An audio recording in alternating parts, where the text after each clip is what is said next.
So in this video we're going to be looking at the do's and don'ts in mediumship as we start out as a student, and that is coming right up. Number one, circles. And we have to make sure that we've got the right circle. There's no good going to 4 or 5 circles in a week trying to get as much practice as we can, because usually we're practicing the wrong mechanic through a lack of understanding or a lack of knowledge in some way. So do your research, make sure that you get some recommendations or Google, look at what the teacher is offering you. Do they have any credentials, rather than just throwing yourself into any circle anywhere. So that's a very clear point that we need to first establish who you're going to in the first place. Number 2, ask your questions. Every time that you're in a classroom or you're in your local circle, or whether you're just around your friend's house and there's someone tutoring you or acting as teacher, if there is a question in your mind, make sure you ask it, because if you're thinking it, other people are thinking it. And what this will do is just help to silence that burning question that we get within our minds when we go to these circles or residentials or workshops. So make sure you get them off your chest, get them out of your mind, and that way you can just get on with developing. Number 3, by asking your questions, you're going to start building your own philosophy. You're going to start learning your own truth, and start to get your own understanding of how you work with the spirit world, how your relationship is going to impact your mediumship. So by asking your questions and going away and doing research, you will start to form what you know as your truth, and your truth will be your truth.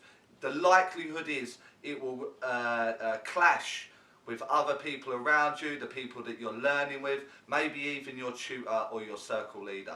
But by asking the questions, you'll be able to tie up all the loose ends that you're worrying about or what you're thinking about, and that way your philosophy will be forming, giving you a solid foundation for moving your development forward.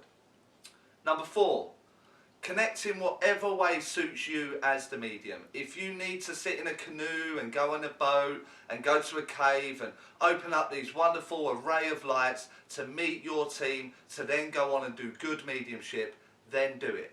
That's one of those things that we need to establish. There is no right or wrong way with connecting to the spirit world. Everything's through the intent. So whichever way you are comfortable with, whichever way that you are happy with, that silences that dilution of your mind, then connect in that way. It's neither right, neither is it wrong. It's just your unique way of connecting to the spirit world.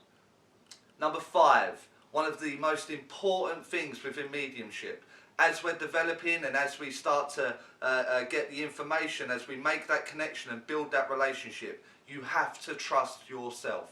And the only way to do this is to get things wrong all of the time in the first place. So if you're very new to your development, go out and get it wrong as many times as you like, because through getting it wrong, you will learn that feeling of getting it right, and that way you can start to trust the imagery, the sensations, that feeling that you've got, and that will increase your accuracy and increase your hit rate.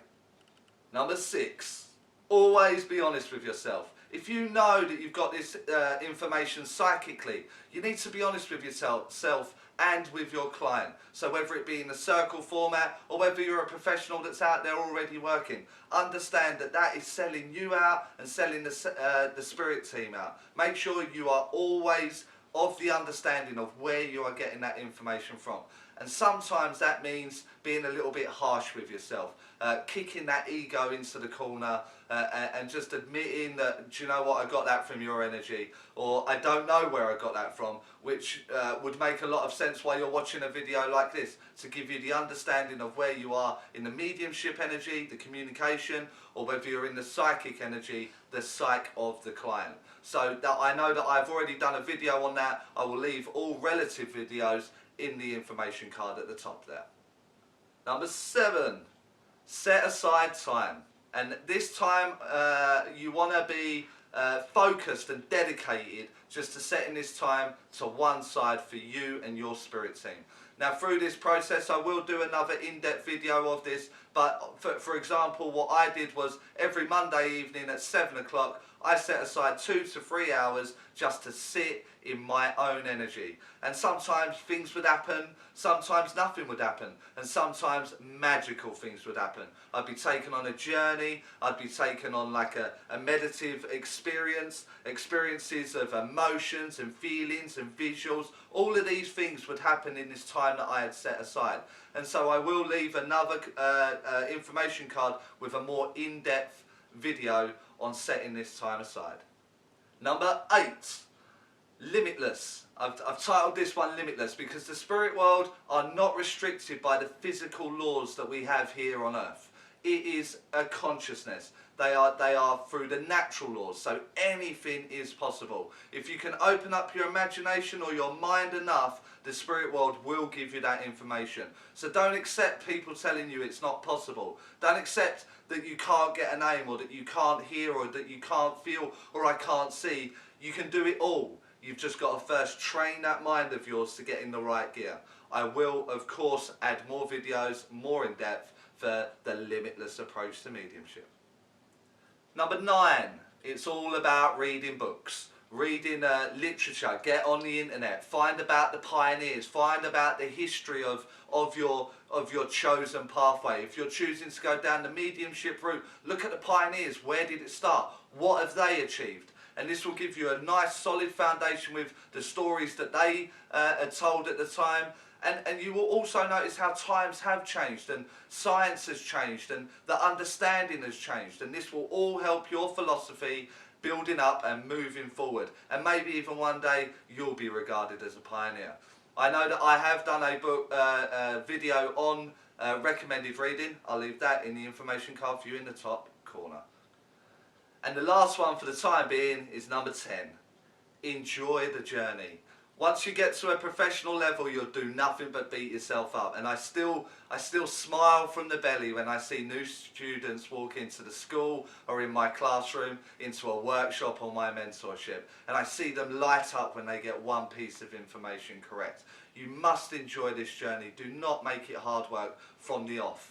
Do not make it really difficult and set up boundaries and restrictions within your mediumship. Enjoy every moment, enjoy every feeling and every experience that you're having with the communicators and in your own development. And with that, it will just fuel you in the dedication direction and just simply wanting to do more, simply wanting to be better, simply wanting to do the spirit world the justice that you see that it deserves through your mediumship, through your voice. You're the voice of the spirit world in that one unique moment. So enjoy that magical experience. So we've just covered the do's within mediumship as a student. Now we need to cover the don'ts. There's many things there. The list was absolutely huge, and so I've narrowed it down for a student base early on in their development to try and give them a good starting point to move off from.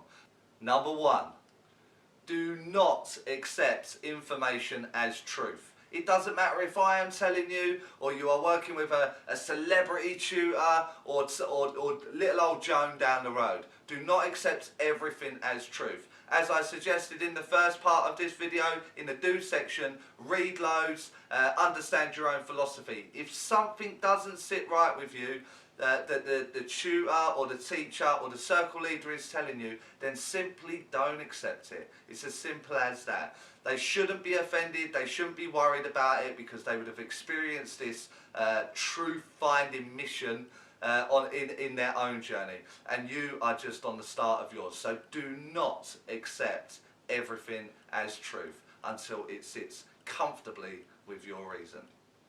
Number 2, no rituals are required. You have to understand that if you need a ritual, whether this be in the meditative state, so you need to sit for 10 minutes before you start class, or you need to put earbuds in to listen to a nice soothing sounding bit of music, or if you need the lighting in the room to be correct, then that's absolutely fine. You have learned along your journey that you need to silence this chaos within your mind because of your everyday life, and that may be through the children or your home life or the work life. There will be many attributes that cause the chaos within the mind, And through this process we will learn rituals that we put in place. However, they are not required. You must understand that it is limitless. Everything is there at the flick of a coin or the flick of my fingers. So it's immediate. The information can be immediately there. And the only time that that's going to be sluggish or not quite clear, there's not enough clarity there for you, is because of the inner chaos that's going within your mind. So we have to understand the mind so we can get rid of the rituals within that mind to then switch into mediumship on an almost on-demand moment. Number 3. Now, recently I've received a Facebook comment about the protection aspects of when we go to a circle, or a church circle, or an old school circle, or a studio circle, or a residential circle. There's this argument that kind of seems to still be here about protecting yourself. And making sure that your mind is in the right way. This is something that I just can't accept within my mediumship, with my truth that I've been following. I will leave a video in the top hand corner because I've already done a video on the protection aspects of mediumship and of our team. But understand that they're here in love. They're here, and we preach week in, week out about how intelligent the spirit world is. And if you're not looking for anything negative, and you're not looking for anything bad, then you certainly ain't going to find anything bad. So I don't understand this protection aspect when you're working with people that you like. Certainly in the early stages, it's usually a couple of mates sitting around the house before you move on to a circle. So there is absolutely no need to be protecting yourself from the love of their loved ones with the people in the room. There is no such thing as a walk-in, but I'll have to do that later on with another video. So there is no random communications. All communications within that room will be for the people within that room, and we have just maybe mispackaged it or misread the information. So there is nothing to protect yourself against. Number 4, do not hang everything on a name of your guide. Now again, in the top hand corner I'll leave an information card with another video that I've done on connecting with your guides and building a relationship with your guides. And so many students I see come into my workshops or in my classroom when they're embarking on their journey, and some people have been there a day and some people have been there 5, 10 years in the development, and everything is hung up on, I don't know the name of my guide, I don't know what they look like. And in all honesty, providing you feel them and you know that they're there because you've built the right philosophy, there is absolutely no need for a name.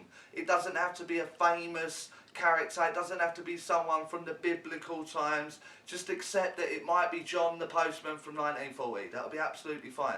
Providing the information is coming in correctly and you're giving it off correctly, and you are doing the spirit world the service that you are signed up to do in the sense of becoming a medium, then does it really matter what avatar they come in, what name they choose to go by? I mean, if you want to make them a superhero, put that image in your mind and they will quite happily slot into that. If you want to call them Frank, call them Frank. If you want to call them Betty, call them Betty. I promise you that they will answer to that because they are still getting their voice heard in the acts of mediumship and through the intelligence and through the communication. So lose the banner, lose the need, lose the worry of having the name of your guide.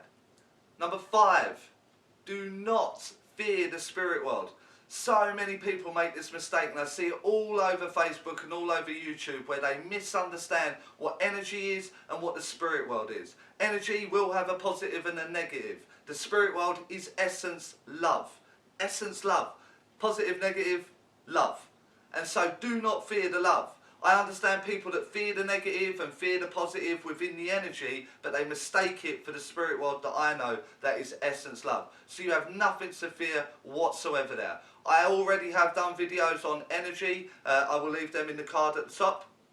But I see so many people teach this fear-based aspect, their own fears, their own lack of knowledge, their own lack of understanding, and pushing it onto the people of Facebook and on YouTube and pushing it into their circles. And therefore, generating a whole generation again with fear, which people like me then have to break down that restriction, because people are frightened to work with the spirit world. People are frightened to look for communication, or frightened to work with people's loved ones through this projection of someone else's fear. So do not fear the spirit world, embrace the spirit world. Every single one of them taught you it's magical, it's amazing, it's wonderful, it's the best thing I've done in my life, and then contradict themselves by going, but protect yourself, don't, make sure you're not doing it on your own and all that kind of stuff. Don't worry about that. Essence, love, positive and negative with the energy. So as long as you're working with the spirit world, you have absolutely nothing to fear and everything to gain. Number 6, never compare yourself to anybody else. Everyone's on their own unique path, everyone's on their own unique journey. Some people get a helping hand up in some areas and kick down in others, and vice versa. So never compare your results to anybody else. You are going on this inward journey, discovering who you are, what makes you tick, understanding your mind, and then finding a whole new world to work with the spirit world, and building a whole new relationship. No one else is going to go on that journey. Absolutely no one else. So do not compare yourself to another medium or other circle members within your group. It will only damage you, and it will only make you feel like you're failing. Everything is a positive when you're working with the spirit world and working with yourself. Everything is a magical inward process that can only be improved as time goes on. So do not worry what the others are doing. Number 7, do not be so hard on yourself. Every time I take a classroom or I take a residential down at the school, or I'm running my mentorship, all I see is people kicking themselves with not doing enough in their own mind, or not getting a communication right, or missing a tiny little bit of evidence there. Understand that if you say to someone, I got mum here and she says hi, and your recipient feels mum and she knows that she said hi through you as the medium, that is amazing, that is incredible. So do not kick yourself because you didn't get the last part of the address. Do not kick yourself because someone else in the class did okay, when you know that you can do better yourself. Do not constantly beat yourself up. Try to look at it this way. Can you imagine what your spirit team are thinking when you're working with them? You go out and you start throwing a chair around and you start throwing a tantrum, and you didn't get this and you didn't get that. You're kind of having a go at them, and all they're trying to do is help you. They're trying to blend with you. And if you're getting one piece of that information out 100% correctly, then you've succeeded. Absolutely everything is succession now. So do not beat yourself up. I see way too many people go and beat themselves up for it. Now I understand that you want to do better, you want to progress, you want to see your own progression, but I promise you, you will not see it for years and years to come. And sometimes maybe we need to go back into a circle or go back to a residential at some point just to see how far we have come. So know that you're doing your best. Know that they're doing their best, and don't beat yourself up. Number 8, never make the information fit. There is nothing worse when I go to watch other mediums, whether it be in a classroom or whether it be in a professional capacity, and they've loosely thrown out a statement and the client has made them or helped them make that information or that piece of evidence fit in some way. Don't do it. Don't do it to yourself. You will feel awful. Can you imagine like someone's mum or someone's dad there saying, I didn't say that, I did not give you that, I didn't do that, and the recipient has filled it in some way. Just be honest with yourself. Never ever make it fit. I will probably do another video, so we need to look out for that one, and if I do it, then I will leave it in the top corner for you. And yes, I just did a doo-doo as well, yeah, I get it. So look out for the video in the information card. Number 9, never ever diagnose lotions or potions in any kind of format. Do not do it in circle, don't accept it within circle, certainly don't do it at residentials, and definitely don't do it in the public. You are a training medium, you are not a doctor. If there is any concerns, with the individual, they more than likely already know it, and we certainly don't want to be the bearer of bad news in that instance. Ethically or morally, we should not be diagnosing, and I certainly wouldn't want to put the fear in someone, making them aware that there's a cancer or something like that within their being, and then they can't get an appointment for 3 days at the doctor, and then they get there and you was talking absolute rubbish. So do not ever diagnose, do not ever try to play the doctor. And for those that are very new on the scene of the spiritual development, it's actually against the law to do this. So you do need to check up on the rules and regulations within the mediumship banner, the spiritual banner, to see what it is that you can and cannot do on a public level, just for your own knowledge, and equip you for the do's and don'ts later on in your journey. And number 10. Last but not least, there will be many videos to follow on do's and don'ts, but this is just to round up this episode as such. And never ever say the spirit world said and you didn't get it from the spirit world. Do not blame the spirit world. Do not make out that mum is telling you or dad is telling you or their child is telling you if you did not get it from the spirit world. It's just ethically and morally wrong, and if you don't understand what I mean about that, then jump onto the next videos that I will list up here and understand exactly what mediumship is and what that energy is. Look at what the psychic is, and then look at the video of the measuring stick so you know exactly where your energy is at all times. And this is something in your development, especially if you're new to it, the quicker you get this marker down and get this measuring stick down and in place in your own development, the quicker you will progress. Thanks for listening. I look forward to posting more videos.